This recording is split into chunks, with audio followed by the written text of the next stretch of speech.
I think one of the biggest risks to civilization is the low birth rate and the rapidly declining birth rate. Should we limit the world's population to save the planet? He said the couple plans to have only one more child out of concern for the environment. The worst thing that we can do to this planet is add more people, and so they're not going to do that. The biggest problem the world will face in 20 years is population collapse. Why is it that American couples don't want to have kids? Birth rates in the USA have dropped to their lowest annual levels in 3 decades. I mean, the populations are going to have to stop growing at some point, so why not stop now? I can't emphasize this enough. There are not enough people. 15,000 scientists signed a petition calling for measures to help limit the world's population. History is truly at a turning point. We are going to face, in the mid part of the century, a demographic implosion, the likes of which we haven't seen, including the Black Plague. The math is obvious. 6. Dünyada nüfus artışını engelleyecek olan en önemli unsurlardan biri de LGBT'dir. Bugün Batı ülkelerinin çoğunda yaklaşık her 20 kişiden biri kendini gay, lezbiyen ya da trans olarak tanımlıyor. Her geçen gün birçok ülkede bu tarz yaşamlar özgürlük çatısı altında desteklenmekte, yasalar çıkarılmakta, hatta LGBT evlilikleri teşvik edilmektedir. Bu da insanların üremesini engelleyen unsurlar arasında yerini almaktadır. Bu tarz grupların desteklenmesinin en önemli sebebi nüfus kontrolüdür. Amerika'da bile 20 yıl önce çok fazla bu tarz insanları göremezdiniz. Ama her geçen yıl sayıları daha fazla artmaktadır. Özellikle sosyal etkinlikler düzenlemekte, büyük küresel şirketlerce finansal olarak desteklenmektedir. Sinema filmleri ve diğer popüler yayınlarla bu yaşam tarzı insanlara doğal gösterilmektedir. Aslında zaman içinde büyüyen yeni kuşaklar için bu tarz cinsiyet kavramları gayet normal karşılanmakta ve kendisini LGBT'nin bir bireyi olarak tanıtan insanların sayısı her geçen gün artmaktadır.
How confused the women are today about their role.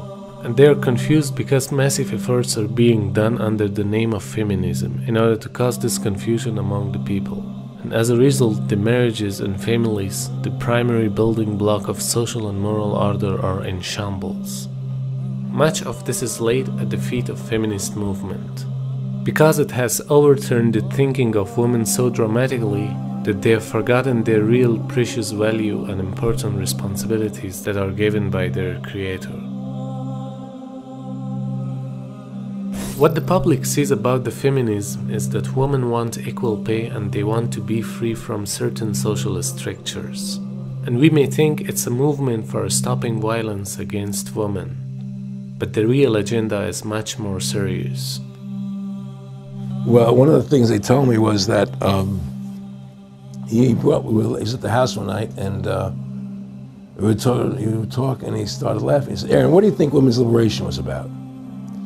And I said, I'm pretty conventional thinking about it at that point. I said, I think it's about women having the right to work, getting equal pay with men, just like they won the right to vote, you know? And he started to laugh. He said, "You're an idiot." And I said, "Why am I an idiot?" He said, let me tell you what that was about. We, the Rockefellers, funded that. We funded Women's Lib, you know? And we're the ones who got all over the newspapers and television, the Rockefeller Foundation. He says, "And you want to know why?" He says, "There were two primary reasons. And they were, one reason was we couldn't tax half the population before Women's Lib. And the second reason was, now we get the kids in school at an early age. We can indoctrinate the kids how to think. It breaks up their family. The kids start looking at the state as the family, as the school, as the officials, as their family, not as the parents teaching them." And so those are the two primary reasons for Women's Lib, which I thought up to that point was a noble thing. You know, when I saw their intentions behind it, where they were coming from when they created it, the thought of it, I saw the evil behind what I thought was a noble venture. Aaron, did you know that Gloria Steinem, in one of her own books, now admits the CIA funded Miss Magazine? No, I had no idea about that. No, I never heard that. Yeah, we're gonna. CIA funded Miss Magazine? Funded Miss Magazine with the stated goal of taxing women and breaking up the family. No kidding. I never heard that. Well, Nick told me. I mean, I know it, but not because I know the CIA was involved in it. Well, Gloria Steinem was proud of it. Oh, the CIA wanted to help me help women. No kidding. So they funded it, yeah. And of course, it's divide and conquer. Right, and what they do is they focus in, obviously, on real problems. Women were getting shafted in many ways, but the elite wasn't planning to help them. They were planning to really shaft them and take men away from them. The reason we have to take this movement seriously is because they constitute fortress. They constitute the speculations, the ideologies, the proud intellectualism that's erected in our society and has a formidable place. They're influencing the law, they're influencing the courts, and they have a massive influence on education. All you have to do is realize that this is how the university system thinks. That's where the school teachers are all trained, and you see how it filters all the way down through the educational system. They try to create laws, and we have to live by the laws that are obliterating all sense of moral and religious views. And their ideas are being taught through every possible medium, whether it's educational system or entertainment. And as a result, we have a brainwashed society which is following their evil ideologies.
This is our prophet speaking.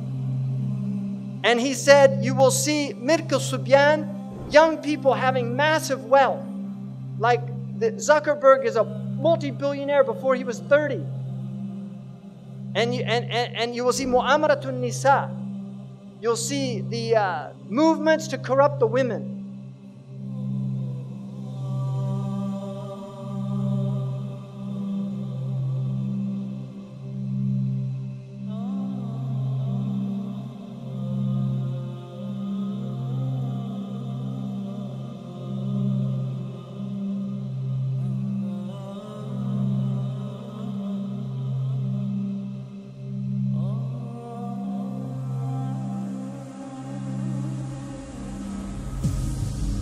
7. Pornografi. Özellikle pornografi son 50 yılda insanlardaki cinsellik anlayışını çok fazla değiştirmiştir. Tarihin her döneminde bu tarz sadistçe farklı yollar ile yapılan cinsel münasebetler olmuştur. Ama hiçbiri günümüzdeki kadar küresel çapta dünyanın birçok yerinde alenen göz önünde ve kayıt edilerek yapılmamıştır. Ve günümüzdeki gibi doğal kabul edilmemiştir. Bu şekilde daha da tabu haline gelen ilişkiler ve sözde fantezi kavramlarıyla insanların doğasına aykırı pornografik yapımlar yayınlanmaktadır. Burada büyük sorunlardan bir tanesi şu ki, küçük yaşta çocuklar bile rahatça bu tarz içeriklere ulaşmaktadır. Hatta bırakalım pornografik içerik yayınlayan sayfaları, sosyal medya içeriği altında pornografik içeriğe benzer görüntüler insanlarca alenen yayınlanmaktadır. Şu anlatacağıma dikkat et. 1950'lerden 2020'lere kadar yapılmış toplam pornografik içerik önümüzdeki 10 yıl içinde, yani 2030'a kadar yapılacak olan pornografik içeriklerden en az 3 kat az olacaktır. Çünkü artık insanların kendileri pornografik içerik yayınlamak ve üye olduğu sayfalarda kanal açarak gelir elde etmek için bireysel yayınlar yapmaktadır. Ve bunun sayısı her geçen gün artmaktadır. 2010'lardan önce dünya genelinde bu sektörün %80'i Los Angeles'ta belirli firmaların etrafında dönüyordu. Bugün ise sadece %30'u Los Angeles'tadır. Bu oranın düşmesindeki en büyük sebep de dünya genelinde büyütülen porno sektörü, insanların bu sektöre amatör veya bireysel olarak partnerleriyle dahil olmasıdır. Özellikle bu tarz yayınlar çoğaldıkça ve ulaşması kolaylaştıkça bunları izleyen insanların farklı fanteziler peşinde koşmasına sebep olmakta ve farkında olmadan cinsel hayatları bozulmaktadır. Z biraz hafiften gülümser ve bilek sona bakarak bu aslında daha detaylı konuşulacak bir konu. Ama işin ciddiyeti açısından ve geleceği açısından önemini anlatmaya çalışıyorum der. Dolayısıyla bu tarz yayınlar da aile yapısının bozulmasına ve bireylerin aile kurmasına engel olmaktadır. Bu anlattıklarından dolayı da dünyadaki nüfus artışını engelleyen sebepler arasında yerini almaktadır.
The moment he's doing it, he thinks that he doesn't harm anyone.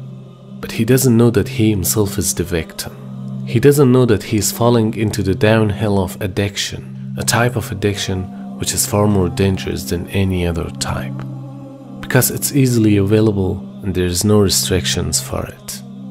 In addition, it has such an intense impact which is very difficult to remove it from the minds of those who are suffering it. This situation is widespread and no one is talking about it. Pornography goes in through the eyes into the iris and triggers a release of chemicals in your brain. Chemicals like dopamine, serotonin, epinephrine and oxytocin. And these are natural chemicals that your body produces. These chemicals are needed. When you take hard drugs or look at pornographic material, your brain is overloaded with these chemicals. After you keep looking at porn, your brain gets used to those high amounts and builds up the tolerance. The same images that once gave you rush don't have the same effect anymore. In order to get that same rush, it not only takes more of it, but also takes a more hardcore version of it. Your brain becomes dependent on that rush of chemical and literally rewires itself to think that that's normal. And so you cannot function without it. That's called addiction. The same process happens with cocaine and heroin. We live in the ultimately shameless world today. The world in which streaming videos off of any website are available on your mobile device. The age in which the pornography industry is a multi-trillion-dollar industry. The point of which, the agenda of which is to make sure every one of you is a consumer of filth in one way or another. That every man, woman, and child is exposed to this stuff, and they're hoping you are, so you become addicted to it, so you become yet another consumer. This is the gift of pornography to society. It's creating people, turning people into animals and perverts. And some of you unfortunately have that addiction. And you're watching this stuff online. And you're watching it and saving it on your apps and your mobile devices. And you don't feel bad about it anymore. You've justified it to yourself. And you feel bad about it once in a while, but you go back to it. And as a result, you think, oh, well, at least I'm not hurting anybody. At least I'm not doing it to anybody else. I'm just watching this stuff. It's okay. But you know what's happening to you? Inside, your soul is being just gutted.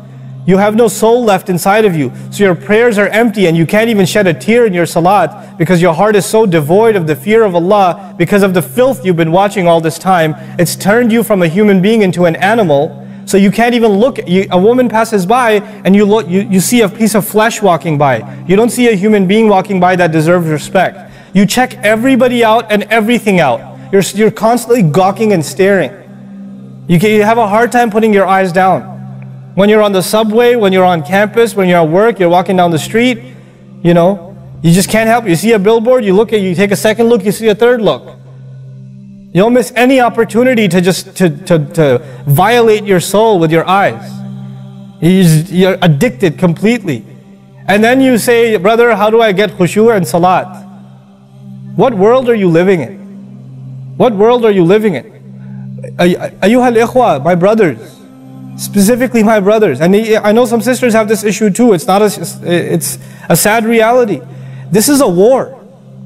This is a war. This is more dangerous than any military war. This is the war that's destroying our souls. It's making its way into our homes. It's making its way, you know, if I want to protect my children from this stuff as much as possible. But when my child goes to school, and it doesn't matter if it's Islamic school, there's a very high statistical likelihood that someone, a friend, with their iPod, with their mobile device, will say, hey, look at this. It's a very realistic, you know, a thing nowadays. It's not far-fetched. And so I have to prepare my children for the filthy world that they're going to be brought up in. And there's no escape from this stuff anymore. There isn't. It's everywhere. It is everywhere. You have Islamic lectures followed up by, you know, those YouTube puts those follow-up clips, and something will be filthy. Something will have to be filthy. And I don't think that's by accident. I'm not much of a conspiracy theorist, but I don't think that stuff is an accident. And what happens to you guys is you watch a video, you see something filthy, you click it, you click something else, and you end up watching disgusting things.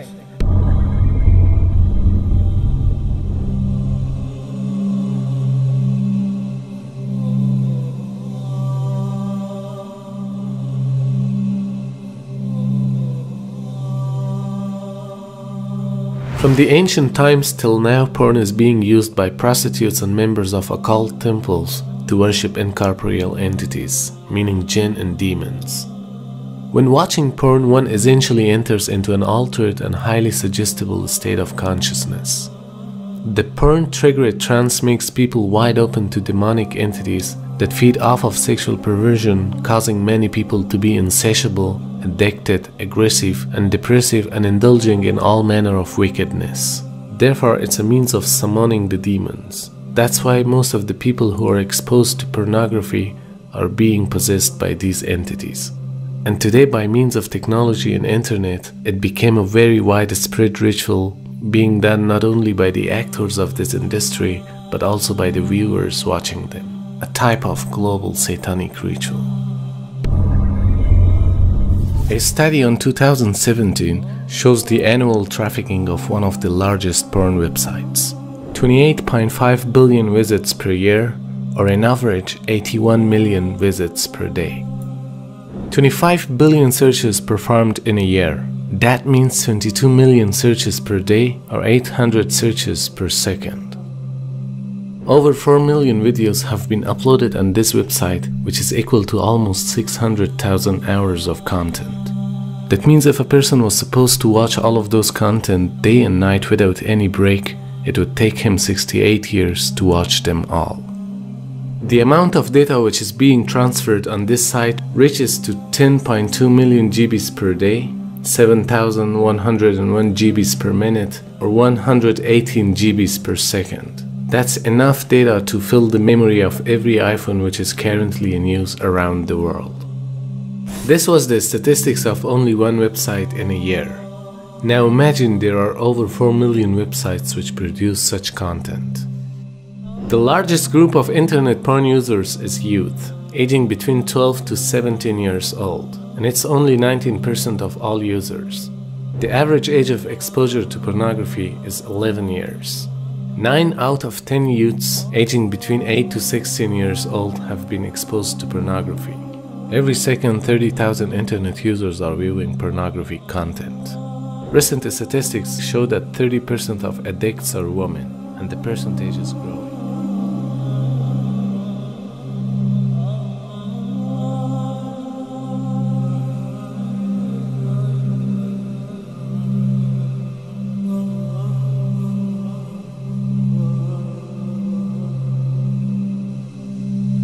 Estimate the Scotland Yard based on the records that they have of pedophile material on the internet. They reckon that there are 80 million children have been sexually abused. 80 million. Massive trauma to little children, innocent children. Human trafficking, 80% of it is for sex industry. This is disgusting. This should make us vomit, but this is what's happening on our planet. Who is searching for sex? If you actually did it by the numbers related to this is done where they actually look at the numbers who have access to the internet based on the population sizes. We have Muslim countries that are outnumbering in their searches. Even the United States is actually #1 for downloads. What is happening on our planet? This is happening in Muslim countries. You're in denial if you deny this. There are people here who are they have this tribulation.